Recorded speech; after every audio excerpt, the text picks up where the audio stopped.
मित्रों नमस्कार। पावन ज्योतिष प्रपात यूट्यूब चैनल पर आप सबका स्वागत है। आज के वीडियो का शीर्षक इतना अच्छा है कि आप के ज्ञान चक्षु को खोल देने वाला है। जिसकी डिमांड थी वर्षों से, ज्योतिष का छिपा हुआ रहस्य और प्रकृति और ईश्वर का वरदान जो है उस पे शीर्षक है। जी हाँ मित्रों, शीर्षक का नाम है ईश्वर का एक अनुपम वरदान है केपी प्रश्न कुंडली। केपी प्रश्न कुंडली is a unique gift from God. जी हाँ मित्रों, यहाँ देखो हमने केपी प्रश्न कुंडली लिख के केपी लग्न आमलिक कस्प चार्ट हमने दिया है। यही कुंडली चाहे जन्म कुंडली या प्रश्न कुंडली, लग्न कुंडली और कस्प कुंडली दोनों में बनते, वही चार्ट दोनों में होते हैं। चाहे लग्न जन्म कुंडली हो चाहे प्रश्न कुंडली, वही चार्ट, वही गणित, वही दशा, वही अंतर्दशा, सब कुछ वही होता है। आज हम इस रहस्य से पर्दा उठाने जा रहे हैं कि प्रकृति किस तरह से, ईश्वर हमारा किस तरह से आज से नहीं आदिकाल से हमेशा मदद करता आ रहा है। केवल मनुष्य के जीवन में ही नहीं, एक ऐसा गोपनीय या गूढ़ रहस्य बताने जा रहा हूँ जिसको बहुत ध्यानपूर्वक सुनिए और देखिए। केवल मनुष्य के जीवन में ही नहीं, इंसान के जीवन में ही नहीं, प्रकृति की हर घटना में ईश्वर का संकेत होता है। जी हाँ मित्रों, और हर घटना पूर्व नियोजित है। हमारे जीवन की जो भी घटना है वो प्रीप्लान्ड है, पूर्व नियोजित है।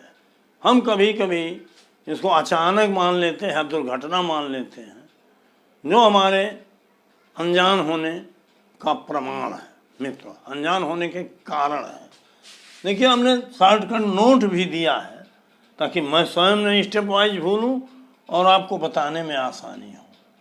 कोई घटना अचानक नहीं होती, लेकिन हम अनजान होते हैं। कई घटनाओं को अचानक या दुर्घटना मान, जब कोई घटना जीवन में होती है तो हम इसको प्री प्लान या पूर्व नियोजित या ईश्वर द्वारा रचित नहीं मानते।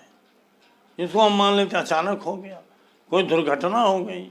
लेकिन अगर ये सच्चाई हमको पता चल जाए कि अचानक या दुर्घटना नहीं है बल्कि ये प्री प्लान्ड है, तो जीवन में चाहे अच्छी घटना हो चाहे बुरी घटना हो, चाहे शुभ हो या अशुभ हो, उसका कोई फर्क हमारे जीवन में पर नहीं पड़ेगा, हमारे ऊपर नहीं पड़ेगा, क्योंकि हम उसके जानकार हो जाएंगे। तो मित्रों, ज्योतिष हमारी ये भी मदद करता है कि हमें हर जानकारी देता है। इस बात का प्रमाण पश्चिमी तथा भारतीय साहित्य में भी पाया जाता है।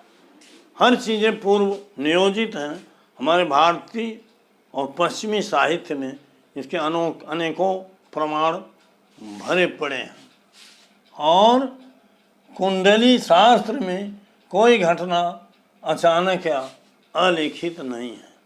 जो हमारा कुंडली शास्त्र है, चाहे प्रश्न कुंडली हो चाहे जन्म कुंडली हो, या कुंडली के आधार पर जो भी हम फलादेश करते हैं, भविष्य बताते हैं, ये सब, इसमें कोई भी घटना सब बताते हैं कि पूर्व लिखित है।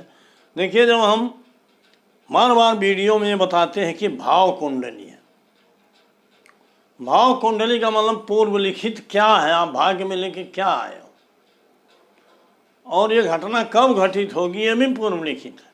तो दशा अंतर्दशा देख के बताया जाता। तो इसे आने कुंडली शास्त्र भी उसी पर आधारित है। और अब आज से नहीं, बहुत पहले से विद्यमान है। हमारे ज्योतिषियों की मदद प्रकृति द्वारा ईश्वर हमेशा करवाता रहा। और जैसे जानवर, पंछी, फूल, हवा, बारिश, बिजली, जानवर, पंछी, फूल, हवा, बारिश, बिजली या अन्य कोई चीज़ है, मछली हो, सांप हो या विधवा स्त्री हो, इस तरह से तमाम बातों को लेकर के शकुन और अपशकुन, यहाँ तक कि दाहिने बाएं पोर का स्वर भी देख करके शकुन और अपशकुन बताया जाता है। अच्छी बुरी घटना, जो भी घटना होने वाली है उसका पॉजिटिव नेगेटिव प्रभाव पहले से ही ज्योतिषियों ने बताया है। लेकिन इसके लिए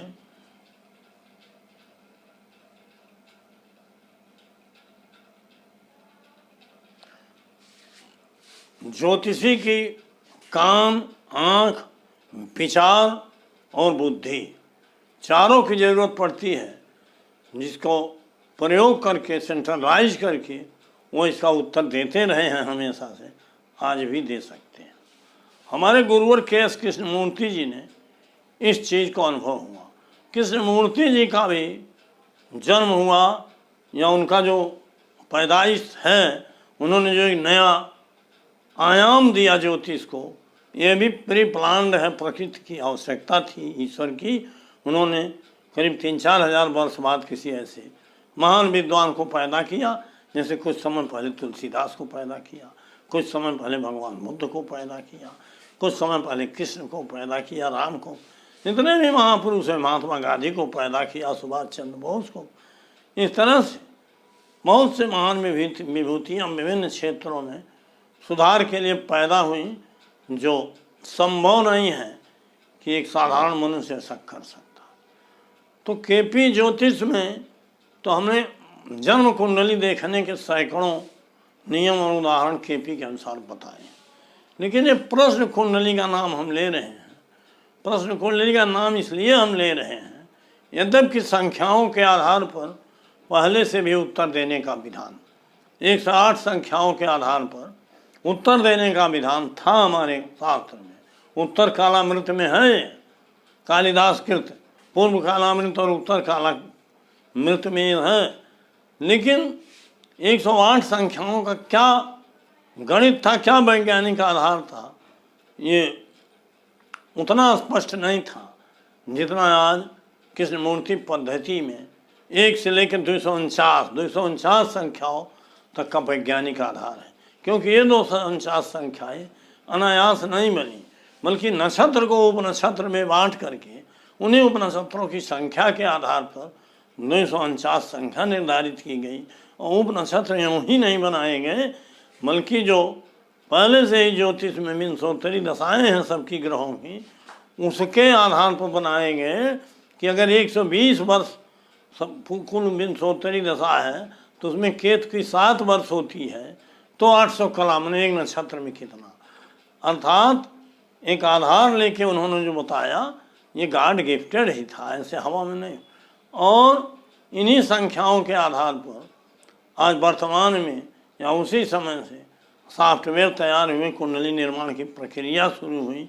आप मैनुअली भी कर सकते हैं, उसके नियम हैं, लेकिन उसकी ज़रूरत इसलिए नहीं है क्योंकि हमारे ऐसे सॉफ्टवेयर हो गए, विज्ञान इतना उन्नत कर, ऐसे ऐप्स हो गए कि आप सीधे वो संख्या डालिए, date of birth, time of date डालिए, टाइम डालिए और प्लेस जहाँ आप घटना देख रहे हैं, कोई प्रश्न का जवाब, तो निश्चित रूप से उसी तरह से लग्न कुंडली, कस्प कुंडली, भाव कुंडली, दशा अंतरदशा केपी प्लैनेट्स सिग्निफिकेटर सब निकल के आ जाते हैं। जैसे जन्म कुंडली का हम उत्तर देते हैं, उसे प्रश्न कुंडली। अब यहाँ सवाल दूसरा है, हम जो कहना चाहते हैं कि अनुपम वरदान इसलिए कह रहे हैं केपी प्रश्न, इसके पहले भी प्रश्न कुंडली थी, लेकिन वो प्रश्न के समय पर बनाई जाती थी जो सटीक होती थी, लेकिन उसमें सुधार की जरूरत गुरुवर के.एस. कृष्णमूर्ति जी इसलिए समझे कि उस समय जैसे मान लीजिए एक निश्चित समय में एक प्रश्न का उत्तर देना तो आसान था, एकदम सटीक था, लेकिन उसी समय एक ही लग्न में 2-4 लोग आ गए अपने सवालों को लेके, तो कैसे दिया जाए, या एक ही परीक्षक 1-2-10 सवाल कर लिया तो कैसे दिया जाए। हालांकि उसमें विधान था कि पहला सवाल लग्न से, दूसरा चंद्रमा से, तीसरा सूर्य से, चौथा बृहस्पति से, तो या जिस विषय का सवाल है उस भाव से, लेकिन फिर भी वो पर्याप्त नहीं था और उसकी व्यवस्था पर्याप्त नहीं। लेकिन जो 1 से 249 की संख्या के आधार पर प्रश्न कुंडली निर्माण का तरीका गुरुवर KS कृष्णमूर्ति जी ने बताया, जिसका प्रयोग आज प्राय हो रहा है, आप सभी देखते हो, दर्शक हो, विद्वान हो, शिक्षित हो, ज्योतिषी हो, एक नहीं अनेक वीडियो देखते हो, अनेक शास्त्रों किताबों को पढ़ते हो, ये नाते आपसे कुछ छिपा नहीं है। तो मित्रों, आज का विषय है कि अनुपम वरदान इसलिए है कि इसके पहले इस तरह से संख्या के आधार पर कुंडली तैयार करके और पूरी तरह से पूरा फलादेश और कुंडली तैयार करके फलादेश का जो नियम है वो लग्न कुंडली, जन्म कुंडली में भी वही है, प्रश्न कुंडली में भी वही है। आज कहने का मतलब है कि परीक्षक माने प्रश्नकर्ता, हम चूंकि प्रश्न कुंडली की बात कर रहे हैं, ये नाते जो भी प्रश्न द्वारा उत्तर प्राप्त होता है उसको प्रश्न कुंडली कहते हैं उस विधा को, और उसको परीक्षक कहते हैं प्रश्नकर्ता को। तो परीक्षक अपने सवाल का, अपने प्रश्न का उत्तर स्वयं लेकर आता है। ये प्रकृति का अनुपम उपहार है। ऐसा नहीं है कि आप देते हो या ज्योतिषी देता है। ज्योतिषी की मदद तो पहले करते थे, ये जानवर, पंछी, फूल, हवा, बारिश, इसके आधार पर कुछ सहयोग लेता था। लेकिन इतनी व्यस्तताएं ना घमासान जीवन में बढ़ गया है कि ज्योतिषी का मन, बुद्धि, आँख और कान केंद्रित नहीं होते, उसको प्रॉब्लम होती है। तो इसी समस्या को देख के गुरु कृष्णमूर्ति जी ने इस विधा को और आसान बना दी। अब जैसे मान लीजिए कोई प्रश्न करता, 1, 2, 4 सवालों का जवाब मैं इस चक्र में भी उदाहरण देखी दूंगा। जैसे कोई प्रश्न करता ज्योतिषी के पास आया तो हमने कहा कि वो अपने सवाल का जवाब स्वयं लेके आता है। कैसे? जैसे मान लीजिए उसने कहा, गुरुजी मैं बहुत दिनों से घर बनाने का प्रयास कर रहा हूँ, घर का योग है मेरे जीवन में कि नहीं है, ये उसका सवाल है। तो ज्योतिषी उससे कहेगा, अच्छा ईश्वर का, भगवान का नाम लेके 1 से लेकर 249 तक कोई संख्या बोलिए। मान लीजिए उसने बोल दिया 58, मान लीजिए, तो नियम क्या है, 58 संख्या पर एक कुंडली भी बन जाएगी। हाँ, 58 संख्या पर मिथुन लग्न की कुंडली बनेगी, क्योंकि एक एक राशि में लगभग 22 संख्याएं होती हैं, कहीं कहीं 23 हैं। तो 22 3 66, 22 दूनी 44, मतलब तीसरी लग्न मिथुन लग्न की कुंडली बनेगी। हूबहू ऐसे जो समय है उसके आधार पर, स्थान के आधार पर, जैसे जन्म कुंडली में आप date of birth, time of birth आप डालते हो प्लेस, वो बन जाएगी। तो उसमें जब मकान बनने के लिए नियम है, चौथे स्थान का उप नक्षत्र स्वामी। जैसे मान लो कुंडली का चौथा स्थान है, 1 2 3 4, चौथे भाव का उप नक्षत्र स्वामी अगर 4 11 12 भावों का सिग्निफिकेटर है या कार्जेश है, अगर नक्षत्र के माध्यम से, तो बराबर। तो घर बनने का योग है। लेकिन प्रश्न कुंडली में बाध्यता यह है कि उस भाव का उप नक्षत्र स्वामी की हर प्रश्न के साथ बकरी न हो और बकरी ग्रह के नक्षत्र में न हो। लेकिन अगर बकरी ग्रह के नक्षत्र में है तो काज नहीं होगा, चाहे 4 11 12 भले आया हो। और अगर वो बकरी है तो महीना 2 महीना जब मार्गी हो जाए तो कार्य सिद्धि होगी, ऐसा आप परीक्षक को बता सकते। इसी तरह से विवाह में विलम्ब हो रहा, विवाह ने तो कोई पूछा कि गुरुजी विवाह का योग है कि नहीं होगा, तो कब होगा? अब भवन बनने में हमने बताया, अब कब होगा अगर योग है तो आप दशा अंतर, दशा प्रत्यंतर देख के टाइम बता सकते। इसको बहुत बार हमने वीडियो में। अब उसने विवाह पूछा तो विवाह के लिए प्रमुख भाव होता है सतवां, अर्थात सप्तम भाव का उप नक्षत्र स्वामी 2 7 2 11 को बताएगा स्वयं और अपने नक्षत्र के माध्यम से, तो विवाह का योग है। लेकिन वही बकरी न हो या बकरी ग्रह के नक्षत्र में न हो, बकरी स्वयं है तो मार्गी होने विवाह होगा। लेकिन बकरी ग्रह के नक्षत्र में सीधे कह दीजिए विवाह का योग नहीं है, भले 7-2-11 आ रहा। तो यही नियम लागू करिए और समय बताने के लिए दशा अंतरदशा का प्रयोग। नौकरी नहीं लग रही है, नौकरी के लिए छठे भाव के उपनक्षत्र स्वामी को देखा जाता है। इसको छठे भाव का उपनक्षत्र स्वामी 6, 10, 2, 11 भाव का कार्जेश हो, सिग्निफिकेटर हो तो नौकरी लगेगी। कब लगेगी? इन्हीं भावों के दशा स्वामियों की दशा अंतरदशा। नियम वही है जो बकरी मार्गी बताया। तो मित्रों, एक नहीं अनेकों प्रश्नों का समाधान नियमानुसार आप करते हो। और यह भी आपको आश्चर्य नहीं होना चाहिए कि जन्म कुंडली में तो समय की गड़बड़ी से, जन्म समय की त्रुटि से कभी कभी फल नहीं मिल पाता है, आगे पीछे हो। प्रश्न कुंडली तो उससे भी इजी है और इसमें फल अवश्य मिलता है, क्योंकि इसमें तो समय का कोई अंतर है नहीं, स्थान का कोई अंतर है नहीं। अब मान लीजिए कोई कह रहा है कि संतान नहीं हो रही है, तो संतान के लिए पंचम भाव है 5, 2 और 11। इन भावों के सिग्निफिकेटर अगर है पंचम का उपनक्षत्र स्वामी तो संतान होगा। यह है कि वो बकरी न हो या बकरी ग्रह के नक्षत्र में न हो। बकरी है तो मार्गी होने पर देगा, अगर कार्जेश है तो। इसके साथ ही इसमें यह भी है कि उसके विरोधी भावों को देख लीजिए।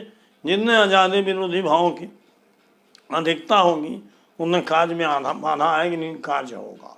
अगर इन भावों का कार्जेश है तो विरोधी केवल बाधा डालते हैं। जो कोई शत्रु विरोधी जो है परेशान करता है, जान नहीं ले पाता। तो मित्रों, इस तरह से एक नहीं, जीवन की किसी घटना से संबंधित कोई सवाल हो प्रश्न कुंडली द्वारा हल किया जा सकता है।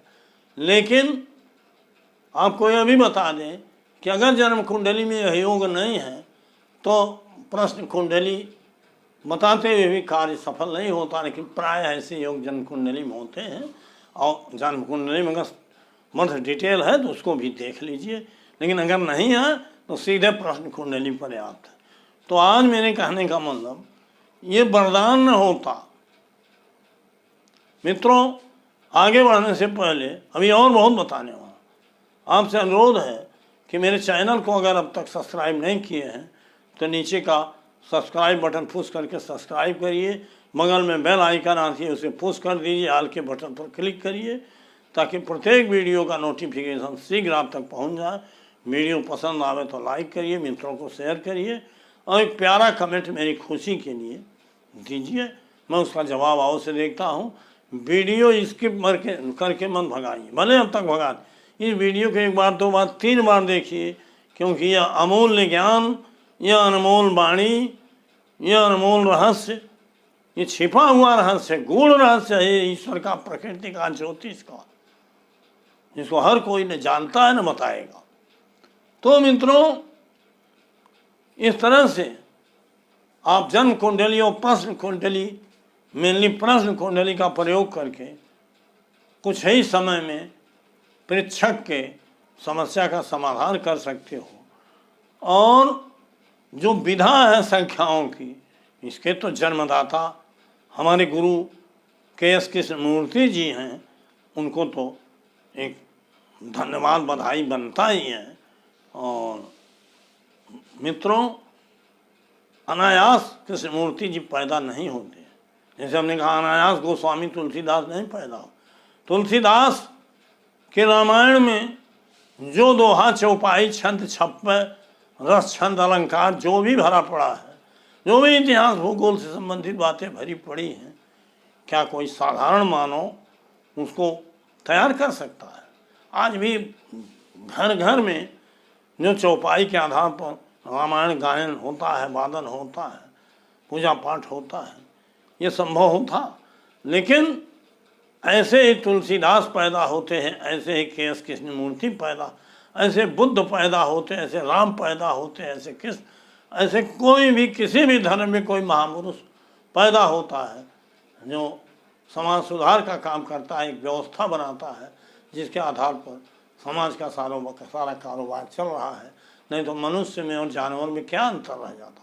मनुष्य को मनुष्य बनाने वाला काम तो हमारे महापुरुषों ने किया है। हमारे महापुरुषों के व्यवस्थाओं ने किया है, चाहे जिस धर्म के हो।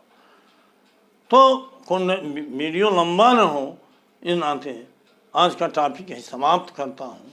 आशा है आप मेरी बातों को ध्यानपूर्वक सुने हैं। वीडियो को बार बार, एक बार दो बार देखिए और इसका लाभ उठाइए। बहुत बहुत धन्यवाद। हार्दिक शुभकामनाएं।